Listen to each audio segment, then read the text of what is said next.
안녕하십니까. 대박망불 화엄경 이부사의 탈경계 보현행원품 오늘 7번째 시간입니다. 일반인과 다르게 부처님은 18가지의 다른 법이 있다라고 했어요. 그것을 우리는 18불공법이다라고 표현을 했단 말이죠.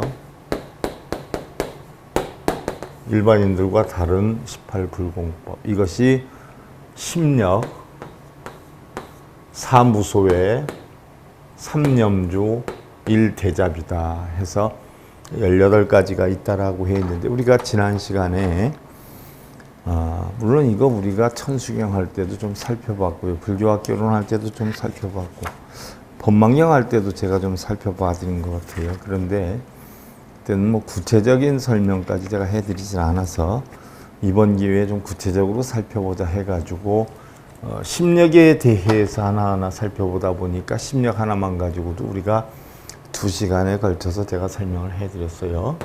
오늘은 여러분들 사무소회로 들어가는데요. 부처의 사무소회가 있고 보살의 사무소회가 있어요. 무소회다라고 하는 것은 두려움이 없다 하는 얘기. 그럼 4가지의 부처님이 일반인들과 다르게 두려움이 없는 것은 무엇이냐?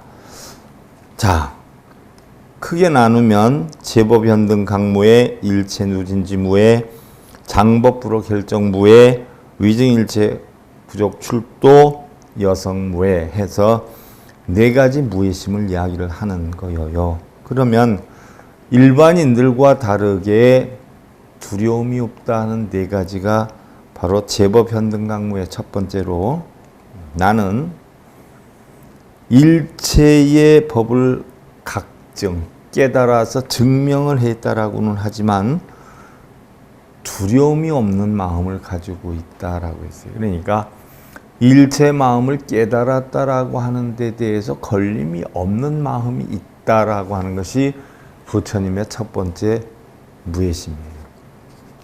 그러면 2번째 무예가 뭐냐? 첫 번째는 일체 깨달았다라고 하는데 거기에 두려움이 없다라고, 2번째는 일체 번뇌를 끊었다라고 하지만 그것에 대해서 난 두려움이 없다.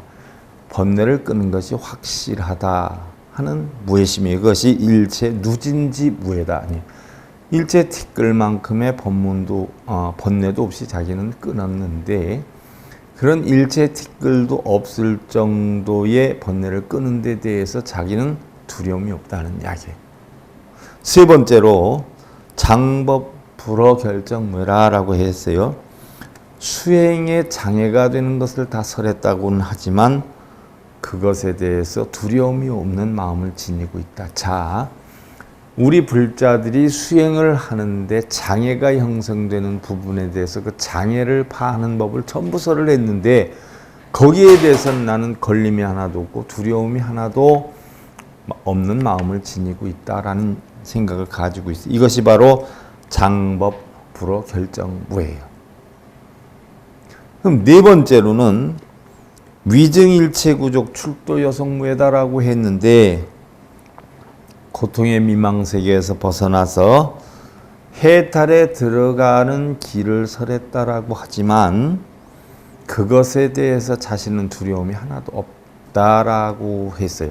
자, 해탈에 이르는 길을 다 설했는데 거기에는 한치의 거짓이나 한치의 잘못된 것이 없는 것을 인증하는 마음이다라는 이야기예요. 그래서 4가지 두려움이 없다, 사무에다, 사무소에다라고 하는 건 첫째, 일체법을 깨달았는데 거기에 부족함이 없고, 일체 번뇌를 끊었다 하는 데 대해서 부족함이 없고, 또 일체 수행에 장애가 되는 것을 다 없애는 법을 가르쳐 주었다 하는 데 대해서 두려움이 없고, 넷째는 일체 해탈에 들어가는 길에 대해서 가르친 것이 부족함이 없다.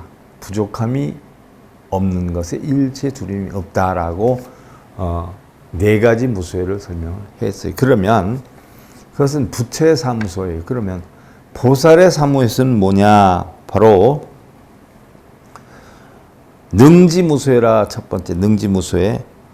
교법을 잘 기억하여서 잊지 않고 뜻을 설함에서 두려움이 없다. 그러니까 부처님 가르침의 법에 대해서 잘 기억하고 거기에 대해서 설하는 것에 대해서 걸림이 하나도 없다. 두 번째로 지근무소해라. 중생들의 근기를 알고 그것에 대해 중생들 근기에 따라 적절한 설법을 하는 것에 대한 두려움이 없는 자신의 마음을 지녔다. 쉽게 예를 들면 중생의 근기에 따라서 법을 설하는 데 대해서 두려움이 없다. 완벽하다. 보살의 두 번째 무소회고, 세 번째 무소회가 결의 무소회다. 중생의 의문, 미혹 이런 것들을 해결하는 데 두려움이 없는 자신 있는 마음을 지녔다. 쉽게 예를 들면 중생이 의문점이 있고 미혹이 있고 어려움이 있을 때 그것을 해결하게 하기 위한 그런 법문을 하는데 두려움이 없다라고. 네 번째가 답보무소회다. 답보. 네 번째는 모든 중생들의 물음에 대해서, 질문에 대해서 자유자재로 답변할 수가 있는 두려움이 없는 마음이 있다라고 했어요. 무슨 얘기냐? 중생이 어떠한 질문을 해도 거기에 따라서 바르게 답을 할 수 있는 능력을 갖춘 것이 보살의 사무 중에 하나다. 그러면 보살의 사무에는 다시 한번 얘기를 하면 부처님의 교법에 대해서 어느 무엇이든 걸림없이 다 설할 수 있는 능력, 또 중생들의 근기를 알아서 적정한 설법을 하는 능력, 중생들의 의문점을 해결하는 데 적절한 가르침을 주는 데 두려움이 없는 법력, 또 모든 질문에 대해서 자유자재로 답변할 수 있는 능력 해서 네 가지가 보살들의 사무에다라고 했어요. 그러면 우리가 부처님의 심력, 또 부처와 보살의 사무에 대해서 배웠고, 그다음에 삼념주로 들어가는데, 삼념주다라고 하는 것은 달리 사념처하고 비유해서 얘기를 하기도 하고 사념처로 대처를 하기도 해요. 그러면 삼념주는 우선 무엇이냐? 항상 세 가지 마음을 안주시켜야 된다는 뜻인데요. 세 가지 마음에 안주를 시키는 첫 번째가 중생이 부처님을 믿어도 기쁜 마음이 생기지 않아서 바른 마음과 지혜에 안주한다. 무슨 얘기예요? 중생이 부처님 법을 따르겠다라고 해도 기뻐하는 마음이 생기지 않고 부처님 법을 그대로 전할 수 있어요. 두 번째로 이념주가 중생이 부처님의 말씀을 믿지 않는다라고 해도 운해하지 않고 근심하거나 번뇌하지 않고 항상 바른 생각과 지혜에 안주한다. 우리는 일반적으로 어떻게 돼요? 사람들이 자기 말을 잘 들으면 좋다라고 하고 자기 말을 안 들으면 나쁘다라고 표현을 한단 말이죠. 그러면 우리 불교에서는 부처님의 바른 법을 잘 따른다라고 해서 좋아할 것도 아니고 안 따라한다라고 해서 싫어할 것도 아니다는 얘기. 항상 청정한 마음을 지니고 있어야 된다는 이야기예요. 세 번째로 삼념주가 동시에 한 류는 믿고 한 류는 믿지 않아도 거기에 좋다 나쁘다 하는 이러한 마음을 지니지 않고 늘 바른 생각과 바른 지혜에 안주를 한다는 얘기. 자, 삼념주는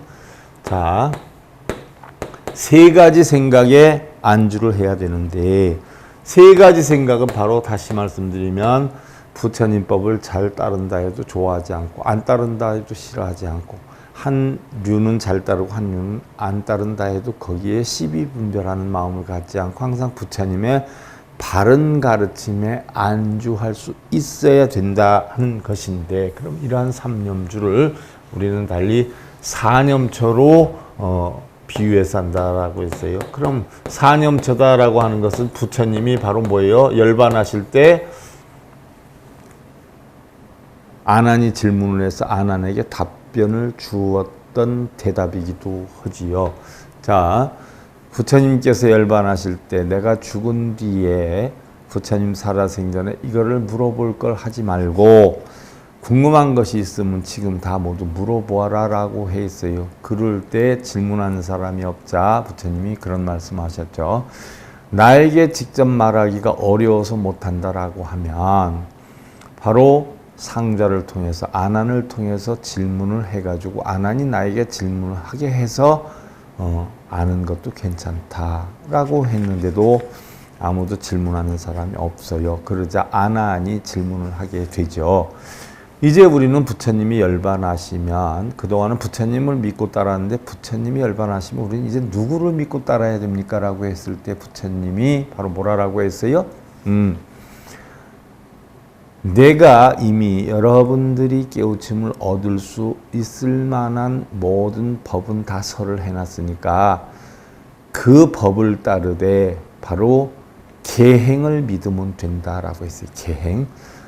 내가 설한 계행을 따르면 된다. 그것이 나를 따르는 것과 같다라고 했어요. 그러면 부처님이 이제 안 계시면 우리는 어떻게 수행의 근본으로 삼아야 됩니까? 무엇을 수행의 근본으로 삼아야 됩니까? 라고 했을 때 부처님께서 사념처를 갖다가 수행의 근본으로 삼아라. 사념처 또는 사념주를 근본으로 삼아라 라고 했어요. 그럼 사념처는 바로 신, 수, 심, 법념처예요.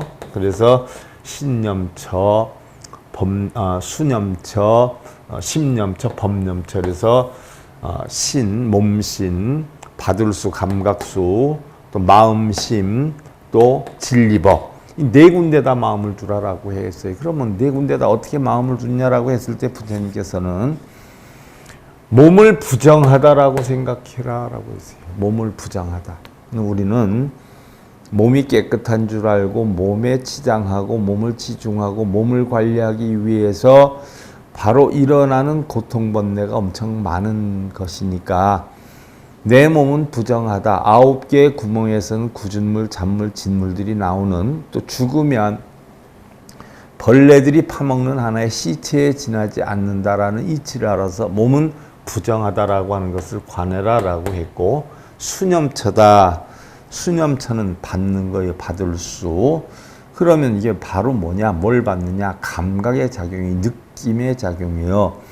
조음을 받든지 시름을 받든지 행복을 받든지 불행을 받든지 다른 사람한테 존경을 받든지 미움을 받든지 무시를 받든지 받는 거를 뜻해 감각작용이라고 해요. 그래서 내 마음에서 일어나는 모든 감각작용, 받는 작용은 전부 고통이라는 걸 알아라. 흔히들 우리는 좋은 소리를 들으려 하고 좋은 냄새를 맡으려고 하고 자기는 좋은 삶을 살려고 하고 이러한 좋음과 나쁨을 분별해서 좋은 거를 취하고 나쁜 걸 버리려고 하는 이런 감각작용으로 인해서 일어나는 모든 행위는 다 고통이라는 걸 알아라. 받기를 바란다는 자체도 다 고통이다는 얘기. 우리는 대우를 받으려고 해요. 자기의 도리는 하지 않고 내가 누군데 내가 이 집에 뭔데 아니면 내가 이 집에 시집 와서 여태까지 내가 머슴을 사는 거지 내가 이 집에 부인으로 살았어? 이 전부 받기를 원하는 마음 때문에 일어나는 고통과 번뇌라는 이야기지요. 그래서 이러한 감각작용은 전부 고통이다라고 하는 것을 깨우쳐라라고 했고 그 다음에 마음은 심념차 마음은 항상 뭐예요? 변한다는 마음은 항상 변한다. 어느 한 곳에 고정시키지 말아라. 그래서 금강경에 응무소리 이생기심이다라고 했잖아요. 마땅히 머무는 바 없이 마음을 내라. 어디 안주를 시키면 그 안주시키는 자체가 고통이 되니까 머무는 바 없이 마음을 내라. 즉 세상의 모든 마음은 다 뭐예요? 변해간다. 무상, 항상하지 않는다. 이치를 알아라. 자, 오조홍인이 응무소지 이생기심에 대해서 6조 해능에게 법통을 전수할 때에 응무소지 이생기심에 대해서 얘기를 하니까 해능이 뭐라고 받아들였어요? 머무는 바 없이 마음을 내라 라고 응무소지 이생기심을 하니까 마음 자체가 머무는 게 어디 있고 안주하는 게 어디 있고 청정한 게 어디 있고 하느냐는 얘기. 왜? 본성은 아무것도 알지 못하는데 왜 본성에게 청정하게 하라, 안주하지 못하게 해라, 머무는 법 없이 마음을 내라. 그 자체도 본성은 없는 것이 아니냐라고 해서 오조훈인한테 답변을 하지 않아요. 그래서 그걸 인증을 받아가지고 8로5조 홍인이 유정중생이든 무정중생이든 본래 씨앗이 없다. 고통의 씨앗도 없고 행복의 씨앗도 없다. 본래는 아무것도 없다. 그러나 인연에 따라서 일어날 수 있는 것이니까 성도 상도 없는 것이니까 성이나 상에도 빠지지 말아라라고 하면서 바로 전법을 해 주었단 말이죠. 그 이치를 놓고 볼 때 마음은 바로 뭐예요? 무상하다는 이치를 깨달아라. 그 다음에 세상의 모든 법은 뭐예요? 무아하다. 본래 고정된 실체에 나는 없다 하는 이야기예요. 고정된 실체 항상 변해가기 때문에 항상 고정되어 있는 건 없다. 그런데 우리는 좋은 거는 변하지 않기를 바라고 나쁜 거는 빨리 변하기를 바란단 말이죠. 그 자체가 전부 번뇌와 고통을 만드는 근원이 되기 때문에 바로 사념체의 비유를 해서 이것을 삼념주와 사념체를 같이 해서 바로 부처님이 이러한 이치를 깨달은 자다라고 이야기를 하지요. 그 다음에 이제 일대자비심이라 그랬어요. 일대자비심은 바로 자비시사의 사무량심이다. 이렇게 표현할 수가 있어요. 자비시사다라고 하는 것은 사무량심은 결국은 대자, 대비, 대희, 대사를 줄여가지고 자비시사를 자비다라고 표현을 한단 말이죠. 이것을 크다라고 할 때 대자비다 이렇게 표현을 한단 말이죠. 그러면 자는 아낌없이 주는 마음이지요. 베푸는 마음이에요. 뭐 예를 들어서 내 것 네 것 없이 아낌없이 우리의 모든 것은 다 동체대비다는 이치를 알아서 너와 내가 없고 다 우리는 다 하나다라는 이치를 알아서 나를 사랑하듯이 주변을 사랑하고 너를 사랑하는 것. 세상에서 가장 소중한 게 뭘까요? 여러분들 부처님 태어나서 탄생기에 설해 놓으셨지 않았어요? 천상천하 유아독전이라 하늘 위에서나 하늘 아래서나 나는 오로지 홀로 존귀하다. 그러면 부처님 당신이 홀로 존귀한 게 아니라 우리들 각자가 다 자신이 존귀하다는 이야기예요. 예를 들어서 우리가 부부가 만나도 서로 사랑한다 해서 만난다라고 하지만 사실은 너를 사랑해서 만난다라고 하는데 너를 사랑해서 만나는 것보다 가슴에 손을 얹고 생각해 봐요. 내가 나를 사랑하는 게 많아서 만나는 거예요. 왜? 내가 나를 끔찍이 사랑하는데 나를 사랑하기 때문에 내가 살아가는데 편하게 해줄 상대이기 때문에 만나는 거지. 너를 사랑해서 만난다는 건요. 거짓말들이에요. 거짓말들. 너보다 나를 사랑하는 거예요. 나를 사랑하기 때문에 내가 살아가는데 편한 하나의 받침이 되기 때문에 만나려고 하는 거지. 정말 나를 없애고 너를 사랑해서 만난다는 건 아니에요. 그게 부처님 가르침이죠. 세상 어디에 내놔도 가장 소중한 건 자기 자신이에요. 그러나 바로 자비심은 대자는 바로 자기를 사랑하는 만큼 남을 사랑할 수 있는 마음이 바로 자여요. 그 다음에 비라. 슬플 비어요. 우리는 대부분이 보면은요, 자기한테 슬픔이 일어나는 건 슬퍼하는데 남이 슬픔이 일어나는 건 안 됐다, 참 안 됐어라고 하지만 자기가 슬픔을 느끼는 만큼의 느낌은 받을 수 없다는 이야기. 일례를 하나 들어서 뭐 외국에서 비행기가 날아가다 추락해가지고 뭐 200명이 죽었다라고 하면 안 됐다라고는 하지만 정작 내 손톱에 가시가 하나 박히면 비행기에서 떨어진 200명의 목숨보다 내 손톱에 박힌 가시 하나를 더 우리는 고민하고 산다는 이야기예요. 그래서 부처님은 다른 사람의 슬픔을 똑같은 나의 슬픔으로 여길 줄 아는 능력을 갖추신 분이다라는 얘기예요. 또 희무량심이다. 다른 사람에게 기쁜 일이 생기면 바로 내가 기쁜 일이 생긴 것처럼 똑같이 기뻐해라 하는 게 희무량심인데, 자, 우리는 보편적으로 다른 사람이 잘 되면 좋아하는 부분도 있겠지만 마음속으로는 어떻게 돼요? 배아파하고 시기하는 경우의 사람도 적지 않아요. 뭐 흔히들 뭐 우리 배 아프다라고 하면 왜 사돈이 땅을 샀어? 이런 걸 묻기도 하지요. 언니나 동생이 전화 와서 언니 나 요번에 이렇게 해서 신랑하고 해서 땅 좀 샀어. 몇 평 샀는데 아우 정말 힘들었어 라고 아우 잘됐다 야 잘됐어 너무 잘됐다 이제 말은 그렇게 하는데 어떻게 돼요? 마음속은 꽁해지기 시작해요. 음식을 먹으면 체할 정도로 뭐가 하나 있어요. 그리고 그날 저녁 때 자기 신랑 들어오면 바가지 긁는 거예요. 동생네는 뭐 이렇게 해서 땅을 샀대는데 당신은 여태 뭐 했느냐 어쨌느냐 왜 그렇게 무능력하느냐 잘못된 거죠. 중생이니까 그럴 수 있어요. 근데 부처님은 애증, 애욕, 소유욕이 다 하나도 없다는 이야기예요. 그래서 다른 사람들이 기쁨이 있을 때 내가 겪은 것만큼의 똑같은 기쁨을 나눌 수 있는 한량없는 마음, 그게 희무량심이에요. 그 다음에 사무량심이 뭐예요? 베풀사, 나눌사 아니에요? 베풀사, 나눌사? 다 나눈다는 거예요. 내 것도 없고 네 것도 없고 어차피 난 빈손으로 왔고 빈손으로 갈 것인데 하면서 나눌 줄 아는 마음. 바꿔서 얘기하면 평등심. 좋고 나쁜 마음이 없는 거. 좋은 걸 취하고 나쁜 걸 버리려고 하는 이런 마음이 없는 거. 일여평등한 마음. 나눌사, 베풀사. 좋고 나쁨이 없고 부처와 중생이 없고 선과 악이 없고 유아무가 없는 이런 평등심. 이 네 가지 마음을 갖춘 것을 우리는 대자대비심이다 이렇게 표현하는데 이것을 일잡이다 이렇게 표현해요. 그래서 부처님이 심력 사무소의 삼념주 일대자비를 지녔다 해서 18불공법에 대해서 만약에 다른 데 나온다라고 하더라도 여러분들한테 이렇게 구체적으로 설명할 수 있는 기회는 이제 흔하지 않을 것이에요. 요번에 충분히 설명을 드렸고 그 다음에 이제 불가설이다는 얘기. 불가설하고 경전에도 많이 나온다는 이야기죠. 여기에서 나오는 이야기 중에 하나였어요. 불가설. 어떻게 돼요? 말로 다 표현할 수 없다 이렇게 볼 수가 있죠. 화엄경 제45권 아승지품 제30에 보면 10만을 일낙차라고 그래요. 백낙차를 일구지라고 그래요. 구지구지를 일아유라고 그래요.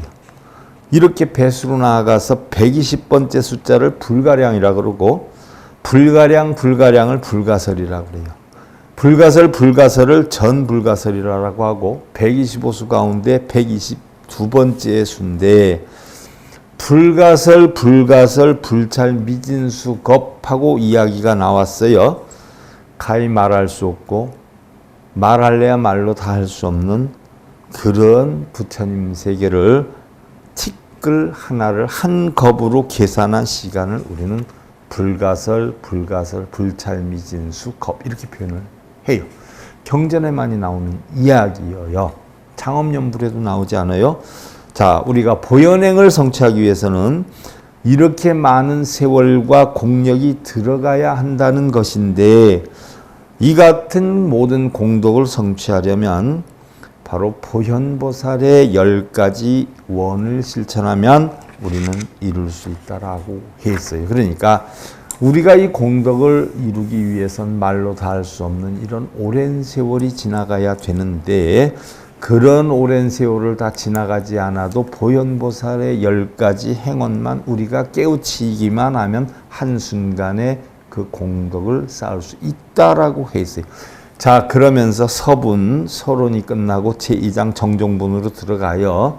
자, 정종본으로 들어가는데 정종본의 첫 번째가 보현보살의 10대 원이다 이렇게 들어가요. 그래서 약욕 성취 차 공덕문인된 용수, 응수, 십종, 광대, 행원이니 하등이 위십고 그랬어요. 자, 만약 이러한 공덕의 문을 성취하고자 한다면 마땅히 10가지의 넓고 큰 행원을 닦아야 하나니 그 10가지라 함이 무엇이냐라고 했어요. 중생들은 탐욕으로 살고 혹여 탐욕심이 이루어지지 않으면 성을 내고 이러한 것은 모두 어리석어서 이루어지는 것인데 불보살님의 가르침에 따라서 불도의 정진심으로 살아가는 보살이 되기 위해서는 바로 10가지의 행원을 실천해야 된다라고 하는데 그 10가지 행원 중에 자 일반적으로 제가 경전을 통해서 직접 이렇게 경전을 하나하나 풀어 설명한 적은 없지만 보현보살 십종대원에 대해서는 누차 설명을 드렸어요. 그러면 이것을 보다 확고하고 근거 있는 경전의 예서 여러분들한테 설명해 드리는데, 일자는 예경제불이요 그랬어요. 첫째는 모든 부처님께 예를 갖추어 공경함인데, 바로 자신을 낮추고 비우고 없애서 예의로 모든 일을 공경하는 것이고, 자, 모든 부처님을 공경한다는 것은 절에 있는 불상을 공경한다는 게 아니에요.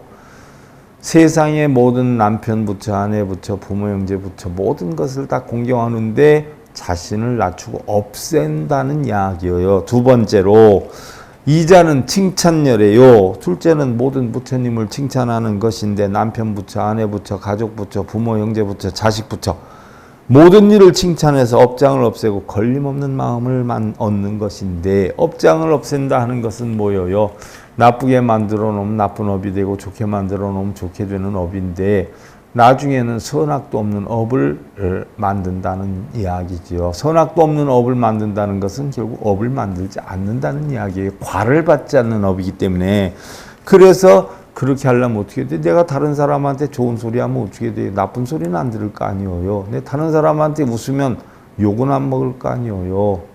적어도 그런 여건으로 남을 칭찬해라는 이야기고, 삼자는 광수공양인데, 셋째는 널리 닦아 공양을 올리는 것인데 간탐을 없애고 널리 대자비를 실천하는 것이며, 탐욕을 추구하지 말고 대자비를 실천하는 것이고, 사자는 참여업장이요. 네 번째는 모든 업장을 참여하는 것인데 탐진치와 번뇌 소지장을 없애고 바른 견해를 얻기 위한 것이고, 내 마음속에 있는 탐진치 가지고 있는 이런 모든 장애를 없애고 새로운 바른 견해, 옳고 그르다, 시비분별, 집착망상 이런 없는 이런 견해를 얻기 위함이고, 오자는 수의공덕이라 다섯째는 남이 짓는 공덕에 따라 기뻐함인데 시기 질투의 장애를 없애고 대승의 보살심을 형성하는 것이고, 육자는 청전 법륜이라 여섯째는 부처님께 설법해 주시기를 청하는 법인데, 자신과 주변의 세계를 불국토화한다는 이야기고, 불국토화한다라고 해서 뭐 절에 다니고 뭐 아니면 절도량 다니고 이게 불국토화가 아니라, 내 마음에 시비분별 집착 없는 허망함에 따르는 마음이 없는 그 세계가 바로 뭐요? 정토요, 불국토요, 청정한 아미타 세계가 되는 것이에요. 뭐 절에 다니는 게 불국토를 만드는 게 아니라 내 마음에 시비분별 집착, 좋고 나쁨 이런 걸 만들지 않으면 그 세계가 불국토요, 청정토요, 바로 극락이다 하는 이야기예요. 칠자는 청불 주세요. 일곱째는 부처님이 세상에 오래 계시기를 청함인데, 진리의 밝은 빛이 항상하기를 원하는 것이고, 쉽게 예를 들면 진리대로, 밝은 이치대로, 지혜대로 살아가기를 원한다는 것이고, 여덟 번째는 상수불학이요라고 했어요. 상수불학이요. 여덟째는 항상 부처님의 가르침을 배우는 것인데, 자신과 모든 인연의 세계를 극락으로 만들겠다 하는 이야기. 극락으로 만들게 해주십시오. 극락으로 만들게 해주십시오. 이게 아니에요. 스스로 극락으로 만들겠다 하는 이야기예요. 그럼 스스로 어떻게 극락으로 만드느냐? 탐진치와 근심걱정 번뇌가 없는 마음의 세계를 만들겠다. 내가 여여한 마음으로 신랑을 대하고 아내를 대하고 자식을 대하다 보면 자식도 그와 같이 똑같은 걸 배우고 상대도 똑같은 것을 배워서 주는 대로 받는 거 아니에요? 화를 내면 화를 받고, 원망을 하면 원망을 받고, 증오를 하면 증오를 받는 거 아니에요? 메아리와 같단 말이지요. 그러니까 내가 그런 아무것도 없는 청정함을 보이다 보면 결국은 청정함이 돌아오게 되고, 그러다 보면 나부터 시작해서 주변, 나아가 우리 가족과 주변의 가족까지 전부 극락국토가 되는 것이고, 그 다음에 구자는 항순중생이요. 아홉째는 항상 중생 따라 수순하는 것인데, 내 뜻대로 만들고 내 마음대로 만들고 신랑도 아내도 자식도 내 뜻대로 안 되면 화를 내고, 이게 아니라 항순중생, 중생을 따라가겠다는 이야기예요. 세상을 내 마음대로 만드는 게 아니라 세상에 따라가겠다는 거예요. 저 사람이 나한테 이렇게 해줬으면 좋겠다, 저 친구가 이래줬으면 좋겠다, 우리 신랑이 나한테 이렇게 해줬으면 좋겠다가 아니라 신랑의 뜻대로 내가 쫓아가야지, 친구 뜻대로 쫓아가야지, 자연의 순리대로 쫓아가야지 하면서 자기를 상대의 역량에 맞춰 따라가는 항숭 중생의 순에서 살겠다. 걸림없이 생사의 바다를 건너겠다. 하는 이야기고, 10번째가 포개회양이라고 했어요. 10째는 지은 바 모든 공덕을 널리 회양하는 것이다. 내가 예를 하나 들어서 좋은 일이 형성이 돼도 전부 중생들에게 회양을 한다는 이야기죠. 모든 공덕을 다 돌려주겠다. 뭐 가지고 가려고 해도 가지고 갈 것도 사실은 없지 않아요. 제가 언젠가 그런 법문을 했어요. 우리 불자님들한테.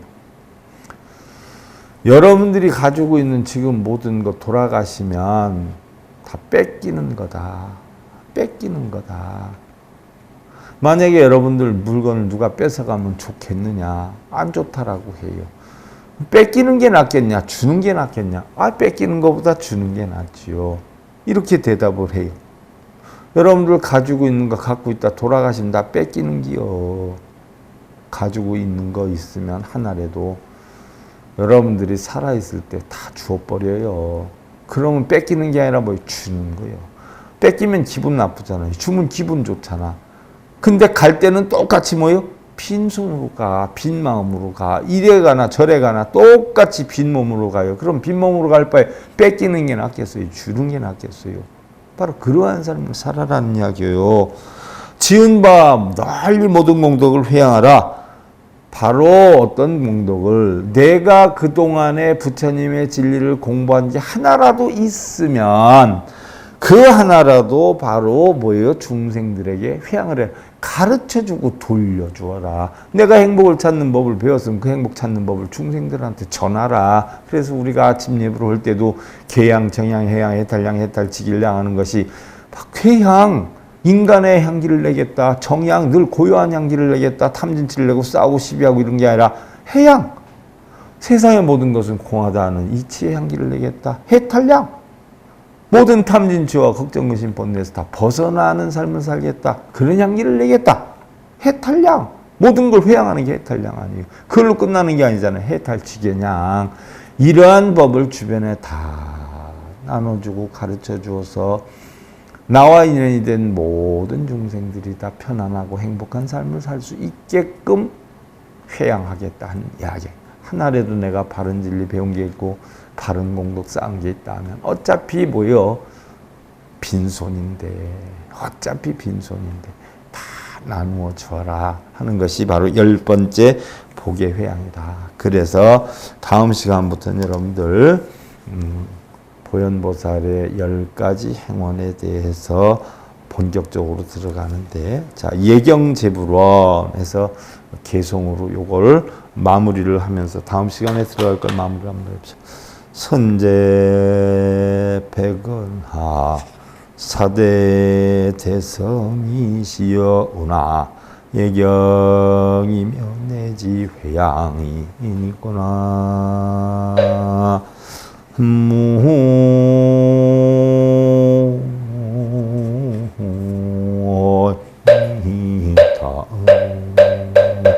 선제가 조심스러이 말씀드리기를 대성현이시여 어떻게 예경을 드리오며 내지 어떻게 회양을 해야 하는 것인지요? 라고 질문을 해요. 자, 이 부분에 대해서는 우리가 다음 시간에서부터 본격적으로 우리가 공부를 하기로 하고요. 오늘 대방광불 화엄경 이프사의 달경계의 보현행원품 제7회차 서일봉이었습니다.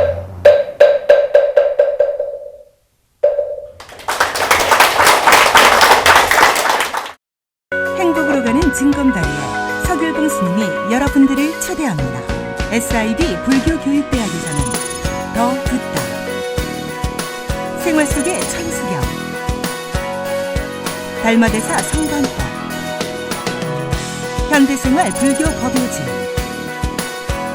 불교학 개론, 성찰스님 백일 법문 등을 비롯한 다른 불법, 다른 진리, 서길봉 스님의 SIB 불교교육대